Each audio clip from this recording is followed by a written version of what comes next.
बुआ भाई नमस्कार। ओ सुधाकर हो जी तेहन मुँह कान झपने छ लेकिन करब की झपनाइ तो जरूरी है ना। लेकिन हो कनी काल गप जब करे छी दू गज के तो दूरी है। बिल्कुल। हाँ तो कनी तहूँ सरका ले आ कनी हमहूँ सरका ले छी गप करे में फुरा की। बिल्कुल। अच्छा बुआ भाई देखिए ना, ये जो है ये अभी सबसे बड़ा सुरक्षा चक्र है। कहो अब देखिए ना, लगातार पिछले महीने से ही लॉकडाउन की स्थिति है। मानसिक रूप से भी सभी लोग थक चुके हैं, और जब मानसिक रूप से लोग थक जाते हैं तो वाणी में विचलन आता है। कठोरता से हो अबै छै। क्या बताएं, अब जिंदगी की जो रफ्तार है न जाने कब कहाँ किसका साथ छूट जाए। एक तरफ हमारे सारे चिकित्सक लगे हुए हैं, एक तरफ हमारी जितनी चिकित्सा पद्धति है, प्राचीन भारतीय चिकित्सा पद्धति हो या फिर विदेशी चिकित्सा पद्धति हो, सभी लगे हुए हैं। लेकिन बड़ा अजीब लगता है जब ये चिकित्सा पद्धति वाले आपस में ही लड़ने लगते हैं। जे मर्यादा छै ते मर्यादा में रही। हम कोनो साइंस के हम खराब नहीं कहब, बिल्कुल। लेकिन आयुर्वेद पुरातन काल से आबि रहल है, अदौ काल से। कहने का मतलब कि परिस्थितियां जो उत्पन्न होती है उसके हिसाब से हम चिकित्सा प्रणाली को अपनाते हैं। अगर मान लीजिए अचानक हमारे साथ कोई बहुत बड़ा हादसा हो गया तो आयुर्वेद क्या है ना, आयुर्वेद का असर धीरे धीरे होता है और वो बड़े लंबे समय तक रहता है। लेकिन एलोपैथ जो है, अंग्रेजी दवा है, उसका मैंने पहले भी कहा कि क्षणिक असर होता है। तो दोनों अपनी अपनी जगह पे सही है, एकदम सही। लेकिन अगर आप लंबे अवधि तक अपने स्वास्थ्य को अच्छा रखना चाहते हैं तो आयुर्वेद कहीं ना कहीं प्रथम स्थान प्राप्त करेगा। अने अहीं कहू सुधाकर भाई जे दुर्घटना जे छै से आकस्मिक होइ छै। बिल्कुल। आकस्मिक दुर्घटना जो भेल, अब तई में हौ जी फलना चीज लाबऽ, एकरा मलहम बनाबऽ, फलना करऽ, ताधे रक्त शराब भऽ रहल है, अब शरीर में खूने नहीं है तो एलोपैथ कहै छै जे ताधे हम तक्षण खून रोकि सकै छी।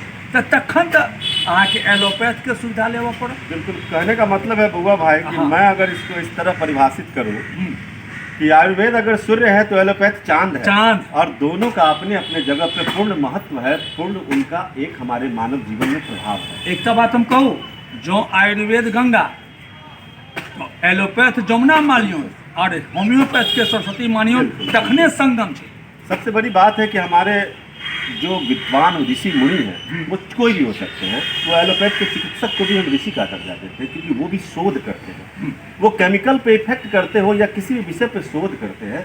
शोध करना ही ऋषियों मुनियों का काम था। भारतीय संस्कृति, भारतीय सभ्यता में आयुर्वेद जना हमर जे वेद कहि रहल है, अब अहाँ गणना करू जे गणेश शिव के झंझट में गणेश जी के गर्दन कटि गेल, बिल्कुल। तो तई में तो एलोपैथ तो नहीं रहे, बिल्कुल आयुर्वेद रहे। आयुर्वेद के माध्यम से शिव गणेश के हाथी के मुंह जोड़ दिलखिन। आखिर तो कोनो टेक्नोलॉजी आयुर्वेद में छल हेतै सुधाकर भाई? नहीं ये हाँ बुआ भाई आपने बड़ी अच्छी बात की। महादेव, देवादिदेव महादेव की जब आपने चर्चा की, प्रथम देव गणपति की आपने चर्चा की। जब भी प्राचीन भारतीय संस्कृति की बात होती है, दैत्य गुरु शुक्राचार्य का आपने नाम सुना होगा। महादेव से उन्होंने संजीवनी विद्या सीखी थी। संजीवनी विद्या पूर्णतः आयुर्वेद पर आधारित है। बिल्कुल। सुश्रुत का नाम आपने सुना होगा। सुश्रुत की संहिता है। आज जो शल्य चिकित्सा होती है, बड़े बड़े ऑपरेशन होते हैं, उस वक्त भी बउआ भाई कटे हुए सर को, कटे हुए हाथ को, कटे हुए पाँव को आयुर्वेद के माध्यम से हमारे ऋषि मुनियों ने जोड़ा और उस वक्त लोगों को नया जीवन दिया। आज के समय में कहने का मतलब पिछले 100-200 वर्षों से हम मनुष्यों में एक प्रवृत्ति आई कि हम लोग क्षणिक लाभ को पहले देखते हैं और दूर के लाभ पर ध्यान नहीं देते। ये जो अंग्रेजी दवा है ना, ये तत्काल हमें जरूर राहत देती है, लेकिन बड़ी लंबी राहत के लिए हमें आयुर्वेद का ही सहारा लेना पड़ेगा। जी, इस बात को आप मान लो सुधाकर भाई, अहाँ के हम बात 100% मान लो। अहाँ के कहबाक तात्पर्य जो कोविशील्ड या कोविशील्ड दवाई एलोपैथ में है तो एकर अतिरिक्त जे खाली इएह ली आ जो आयुर्वेद दवा कऽ रहल है जे हमर दवाई सेहो किछु, तो हम चाहबन, हम सरकार से निवेदन चाहबन जो आयुर्वेद दवा कर रहा तो ओकरो ट्रायल करायल जाए। और देखिए ना, कोई भी दवा तभी असर करेगा जब आपके अंदर सोच सकारात्मक हो।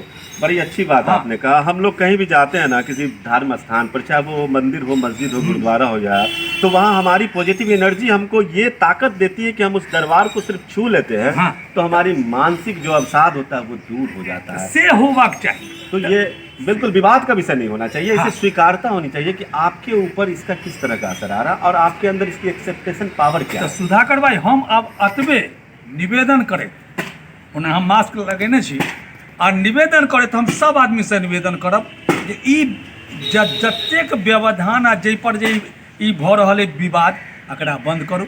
और साथ ही साथ बुआ भाई, मैं भी आपसे और समस्त अपने श्रोताओं दर्शकों से कहना चाहूँगा कि मैं क्षणिक कुछ पल के लिए मास्क हटाया हूँ, लेकिन ये सबसे बड़ी दवा है। हाँ, ये हाँ। आयुर्वेद, एलोपैथ सब कुछ यही हाँ, है। ये दूरी। तो इसका बिल्कुल प्रयोग आप ना छोड़े और मास्क लगाकर ही कहीं भी जाए। हाँ, आप ये फिलहाल दूरी। हम लोगों ने एक निश्चित दूरी रख ली है, तो इसलिए हमने उतारा, मगर फिर हम ये लगा रहे हैं क्योंकि अभी आयुर्वेद, एलोपैथ या होम्योपैथ सबसे बड़ा हमारा मास्क। हाँ। और आप अपने मास्क को जरूर लगा कर एहि पर विवाद नहीं हुए।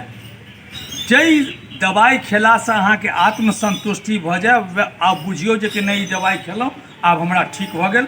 अपना आपके मनोबल बढ़ेने रही, चाहे वो आयुर्वेद होय, चाहे एलोपैथ होय कि होम्योपैथ होय, अपन मनोबल बना कऽ राखी। ई 2 गज के दूरी और मास्क चढ़ा कऽ राखी, कोरोना भागि जेतै यौ। और ई ध्यान रखब, ई